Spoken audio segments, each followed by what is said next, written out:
สบายดีทุกคนมื้อนี้อาหารแรงวันเสาร์เนาะมื้อนี้กินข้าวแรงอยู่เฮือนพัฒนามื้อนี้เฮ็ดข้าวปุ้นบังเอิญผู้ดีมาเฮือนเห็นแม่ลวกเส้นข้าวปุ้นไว้ก็เลยคิดออกว่าเฮ็ดอีหยังกินว้ามื้อนี้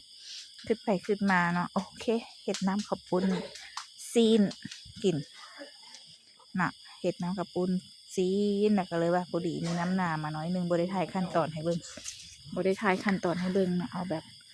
มื้อนี้นะหลังจากนั้นเฮ็ดข้าวปุ้นให้ตู่ทวดข้าวปุ้นให้ตู่ทวดเนาะมื้อนี้ได้ข้าวปุ้นมาจากข้าวปุ้นเป็นตาแซ่บนะข้าวปุ้นเดินเป็นตาแซ่บบ่บีเนาะนะข้าวปุ้นมักปีกับปีกล้วยชะนีเนาะกะหล่ำตอนกับตอนซีนหมู3ชั้นเนาะจัดไปเลยเนาะถ้วยใหญ่ๆแซ่บแซ่บบ่บีข้าวปุ้นอีแม่เฮ็ดแซ่บบ่แซ่บหลายบ่แซ่บหลายไอ้บีกินหลายบ่พุ่นน่ะโอ้อีแม่เฮ็ด